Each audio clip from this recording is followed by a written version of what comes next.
Yeah, well, my kind of what I've been asked to do is because I know a lot of people here have done a lot of study, and it's kind of the idea is, okay, what do we do with our studies and how do we begin to integrate it? And so we'll try to work with that, but obviously no one's a beginner here. So I kind of had a plan that, but I don't know if we can do that now. Because Mahamudra, I mean, first of all, you know what the word means, you know, it means the Great Seal. And what it means is that the reason it's given that title is because it is the emptiness that underlies everything. It's sort of, you know, you've all studied, we talk about ultimate truth and relative truth. Well, this is the ultimate truth that pervades everything. But it's the idea of or the realization of that in our own mind. So it's realizing the emptiness. So then what we do is, how do we create the cause for that to happen? And of course, it takes a lot of positive potential. I kind of see it in terms of science, like maybe like with physics or chemistry, how if you have an atom, or you have the electrons that go around the atom, you know, that in order for anything to change, it needs a certain amount of potential energy. You know, you need energy to make a chemical transformation, or to change a valence level, or any kind of change takes, even personal change takes a certain amount of what we call virtuous potential in Buddhism. And I see it in terms of, like, if you study science, we have in physics, we have potential energy, and we have the kinetic energy, the movement energy. And the amount of movement you get from something depends on how much heavy potential it has.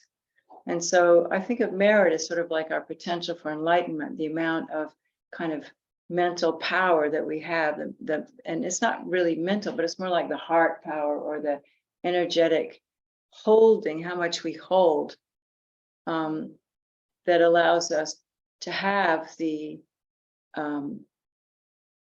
awareness and the stability to recognize the true nature of mind. Because as we all know, I mean, you've all studied this, that our minds, we have but a nature, and that it resides within us, but it's at present, because of all of our past conditioning and all of the imprints that are on our subtle mind, and mostly our habits, particularly the habit of perceiving things to exist inherently instead of interdependently, then we don't experience that.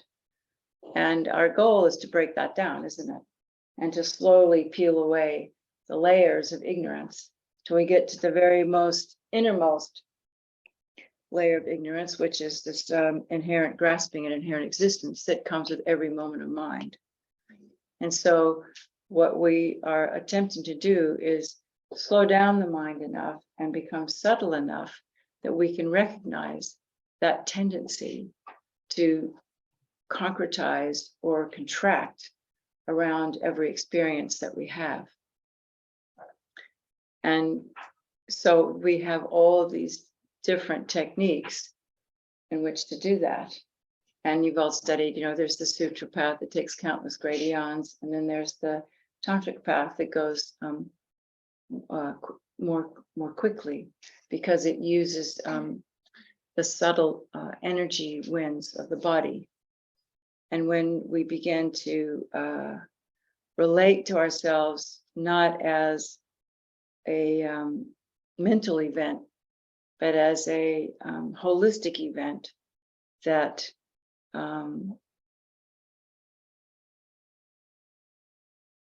comes from a sense of experiencing our whole self, then what I find is that there's a little more space in the mind to help us recognize and differentiate the difference between the relative nature of mind and the events that are always happening in our mind. And so the first stage in developing Mahamudra is just to become familiar with the relative nature of our mind, which is, there's different definitions, but what I remember from His Holiness is that it's formless and it has clarity and it's knowing. And ultimately that formlessness, with study and practice, becomes its emptiness, which is its ultimate nature, which is empty, and emptiness has clarity, and there's awareness. That clarity is, and clarity, awareness, emptiness is its ultimate nature. But our first step is just to begin to find that relative nature of mind, and that is what we find in just very even basic mindfulness meditations, when we experience that gap between thoughts, and we can just rest in that state of an open, aware mind. And the more we can let that open awareness feeling be something that is felt with our whole body, instead of just a kind of a one-dimensional gap in my mind, then it becomes easier to access that experience, which is what tantric practice does, because it utilizes the whole body. So one of the teachers, I can't remember his name, has said that where there is blood, there's mind. Because we tend to think of mind as something like in my head, or maybe if I study Buddhism, in my heart, but we don't think of the mind as actually your whole body. And like I said, with neurobiology now, we recognize that we perceive with our whole body. And so what I've kind of felt is that, or experienced, is that when I begin to meditate with my whole body, the ability to let go into that space between thoughts is a lot easier than if we're just kind of looking at our mind cognitively and waiting for it to stop moving. And so in Mahamudra, we look at mind. We look at mind in stillness, and we look at mind when it's resting. But the idea is that the mind is the same, whether it's still or whether it's moving. And moving means anything: thought, feeling, emotion, sensation. And to put it very simply, we experience the mind like a mirror. And that what we experience with our 6 consciousnesses, our what we perceive with our eyes, our ears, our nose, our tongue, our felt sense, and mind, because even thoughts are just another sensation, another way of apprehending our experience. We experience it through our minds and we give it thought. But all of that is just simply a reflection in the mirror of this spacious awareness. And so Mahamudra is actually very simple. We can study a long time about, like we were talking about the tenets and this and that, and these different ways. But in actual fact, people in Tibet who just say Om Mani Padme Hum all their lives can probably realize Mahamudra as well, because of their faith and because of the power of just doing simple meditation. But what we need to understand is that it's not just that spacious awareness that we will come in contact with meditation, but we have to use the spacious awareness to recognize its own empty nature, so that it becomes this self-illuminating experience where duality of, I'm here looking at that. So Mahamudra transcends duality. So we may have an experience of, okay, I experienced this, my spacious mind. First, we understand mind is empty, and everything that's coming into mind is a reflection of that emptiness. But then also the recognizer awareness is also empty. And they're the same emptinesses. But what Mahamudra meditation is about letting those two become one. So that with enough relaxation, the emptiness of the experiencer and the experience, they're not separate. And so there is just this kind of experience that's beyond concept of just interdependence that we can't describe it, because we can't describe it in words, but we can experience it.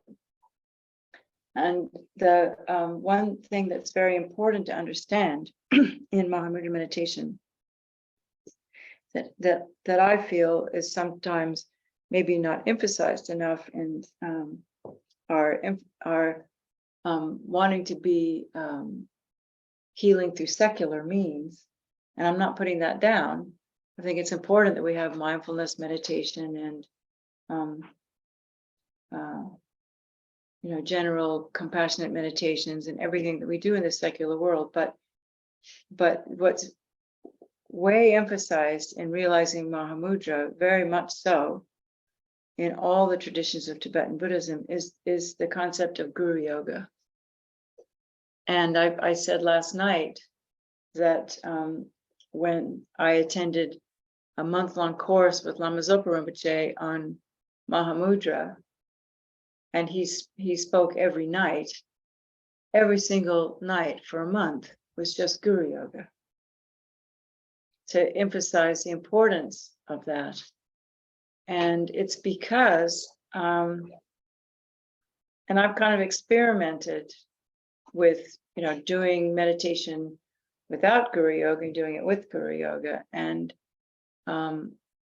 it's far more important, far more powerful if there is a connection with the Guru. And I did say this last night, and sometimes that's a bit, for some people in the West, that puts us off, because suddenly it's religion but I think if we understand how the mind works, that from a psychological perspective, it's actually a very skillful way of getting around our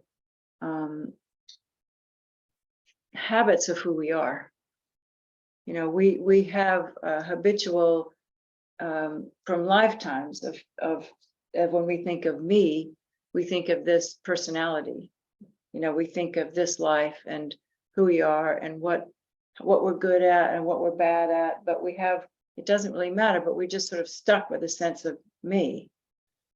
And so to get beyond that and to get deeper than that into experience of Mahamudra, there's something that comes when we recognize that there is a Buddha who is gone beyond that.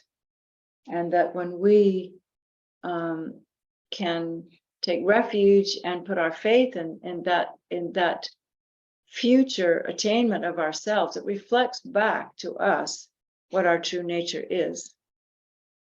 And maybe not everybody needs that. Maybe some people can already access that deeper sense of who they are.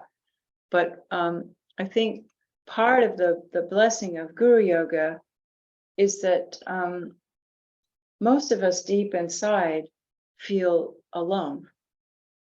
And we feel, as much as we're social and have friends and everything, but sort of existentially, we feel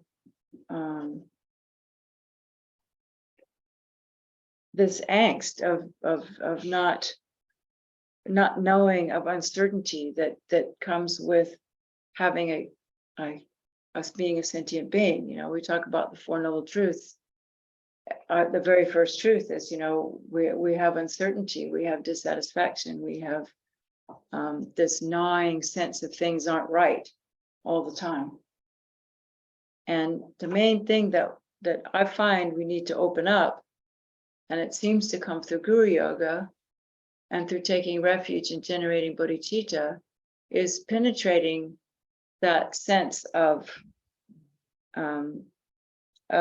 this existential fear that I'm not okay, and that we all kind of live with, this sort of low-grade anxiety, and with some people it's even a greater amount of anxiety.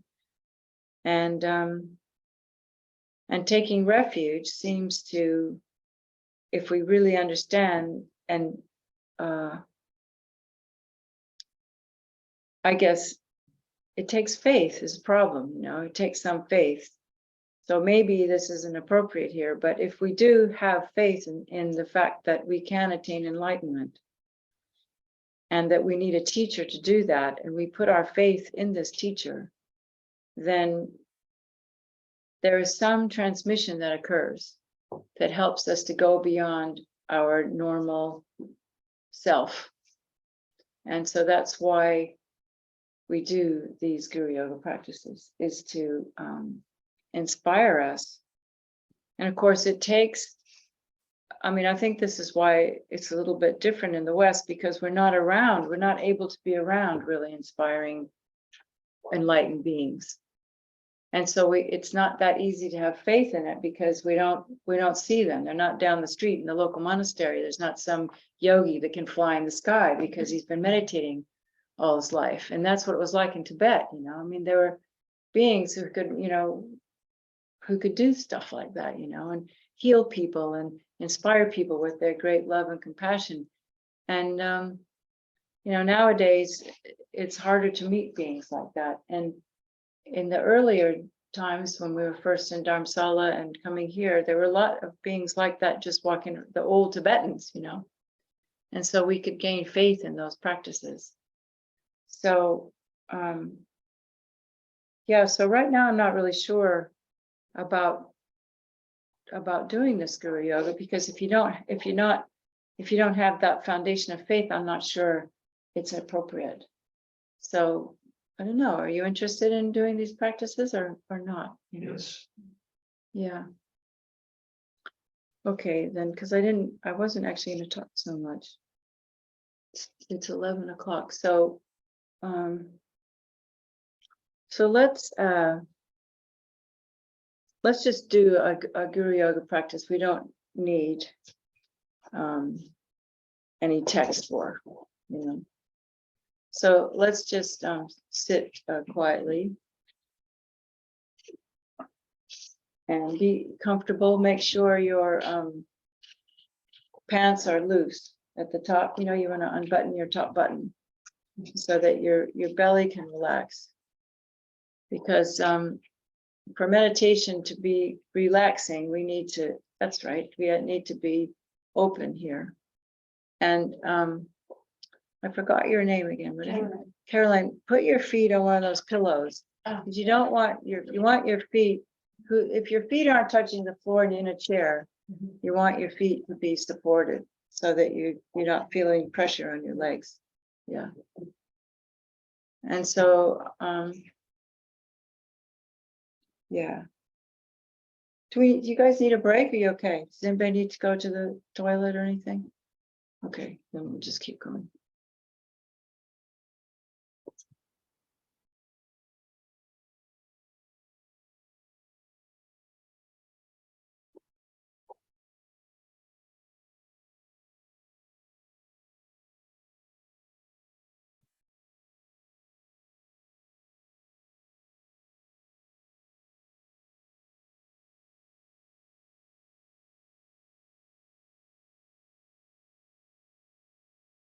So first we just come into our present state.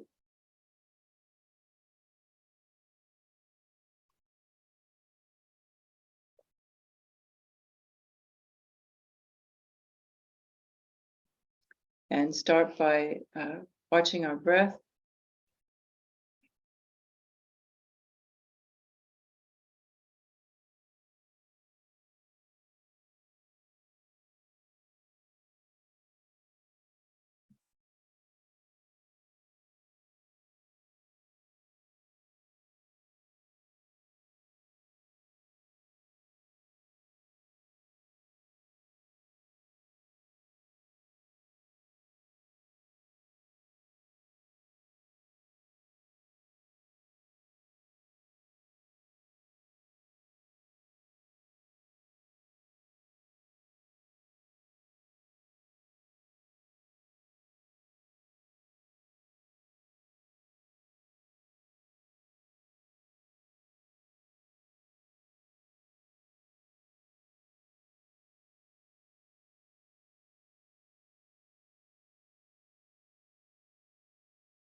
Bring our awareness down to the base of our spine.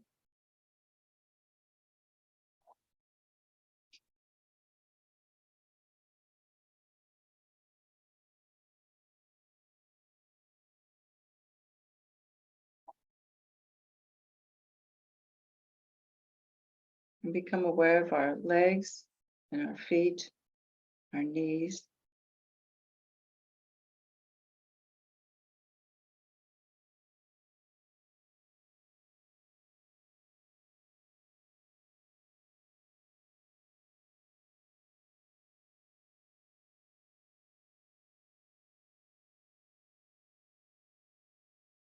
And feeling our breath in our belly.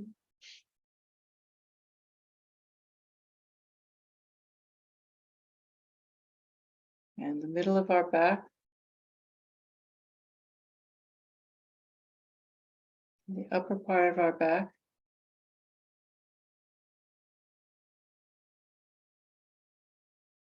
And allowing the breath to expand our rib cage and lift up slightly, and feeling the shoulder blades separating, and space under your collarbones and your throat relaxing.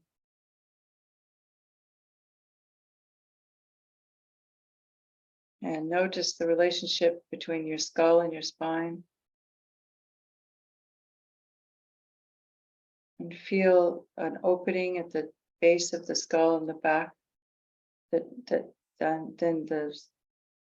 It usually means that the head tilts slightly forward a little bit.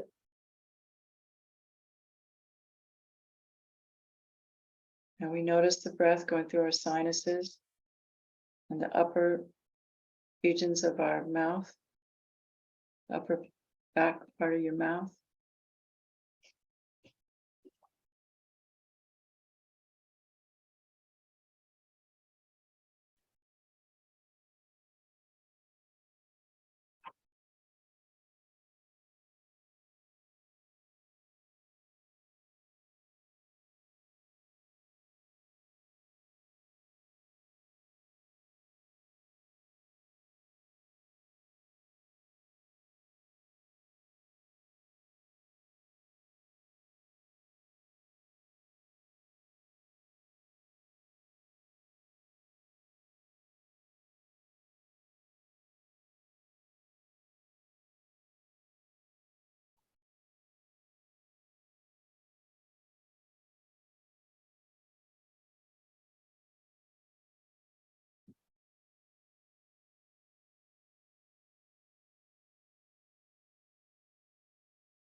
And if our mind is somewhat agitated, then we can bring the awareness more into the lower regions of our body. We could exhale into the earth.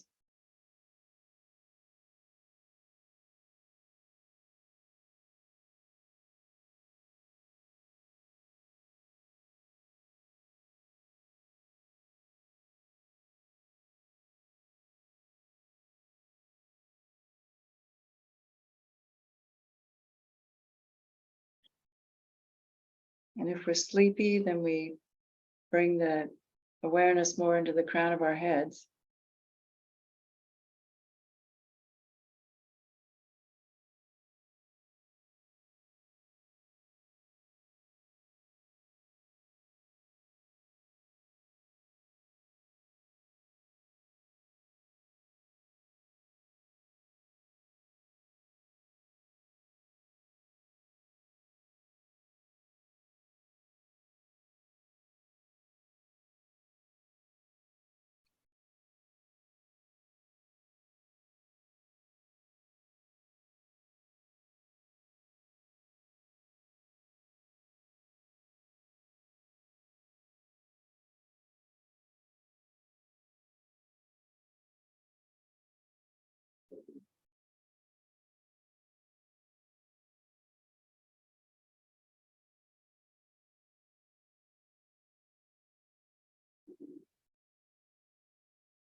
And then we use our mind to think to ourselves that my present state of being is, although I do accept myself as I am, I'm aware that my mind is pervaded by ignorance and prone to emotional delusions and habits that are disharmonious with myself and others. And that as much as I want to help others, my capacity is quite limited. And I have met with the teachings of Buddha and met realized beings, and so I have this yearning to realize the true nature of my mind, whose true essence is actually love and compassion. And so for this reason, I would like to spend some time becoming more aware of my mind and how it operates, eventually discovering and relaxing into its true nature.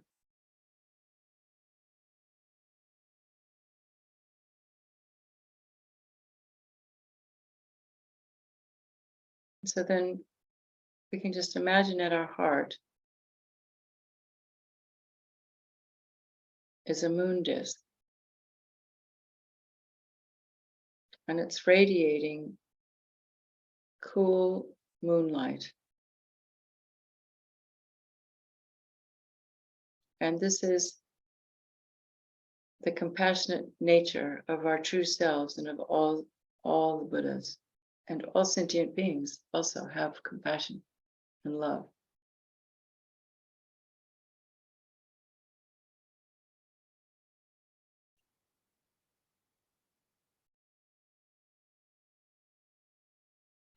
And on this moon disk is a Vajra standing upright. And this is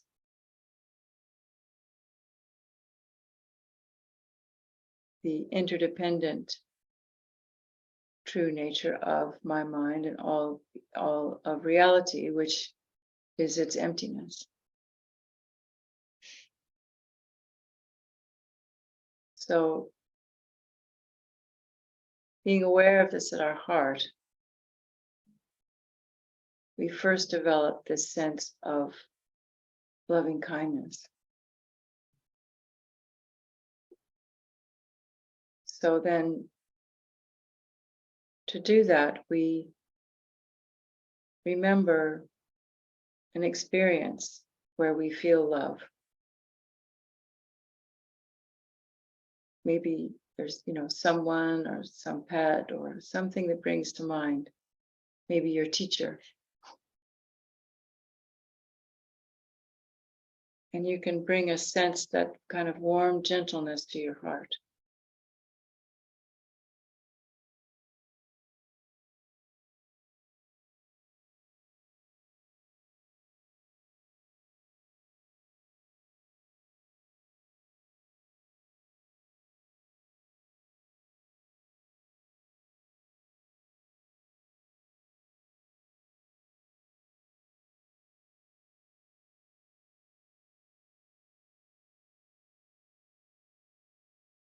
We're still being aware of our breath.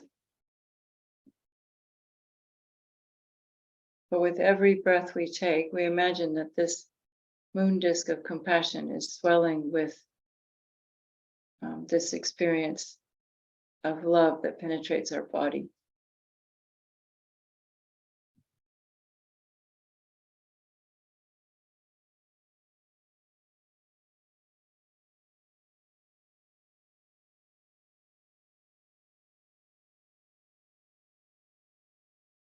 Sometimes it's helpful to maybe remember the kindness of our teachers and our friends and people, so that gratitude kind of fosters that sense of love and wishing all beings to be happy.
So this sense of wishing all things to be happy, we also relate to ourselves, so that when we're sitting alone or with a group of people, there's a sense of feeling of gentleness towards myself,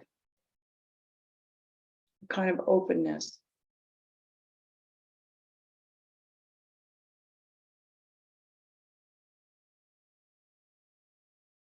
That just allows things to be as they are, as imperfect as we are. For this point of time in this meditation, we're not going to worry about that. We're just going to be with ourselves with a sense of self-acceptance and care, and just let ourselves be there without judging, without commenting, without censoring, just letting the mind be. And using our breath as an anchor and the feeling of this moon and Vajra at our heart, and the Vajra being the empty essence of all of this. And that this is actually the mind of the Guru.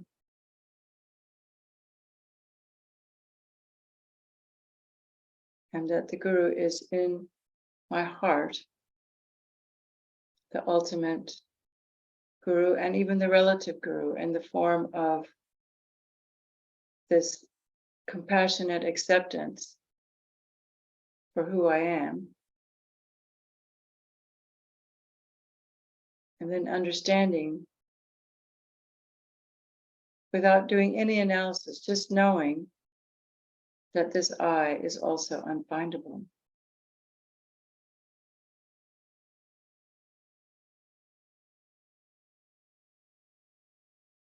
And allowing ourselves at the same time to feel this connection with all sentient beings. We don't have to focus on it, but just know that it's there. And that we can use that as a sort of support.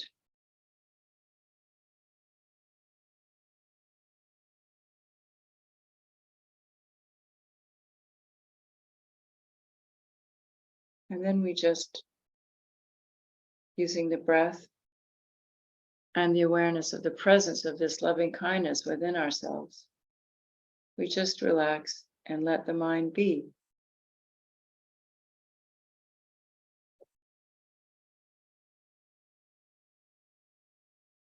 The idea is not to focus on the past or the future,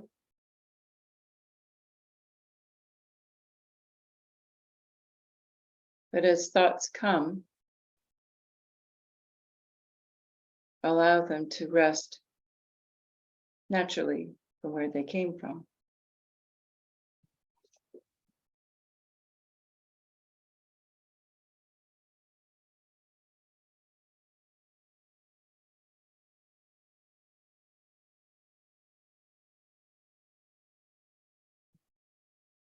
We don't have to put a lot of effort in rejecting thoughts, but at the same time, we begin to develop our awareness to not follow the thoughts. When we catch ourselves wandering off in a thought or a feeling, we just return to this sense of loving kindness and awareness.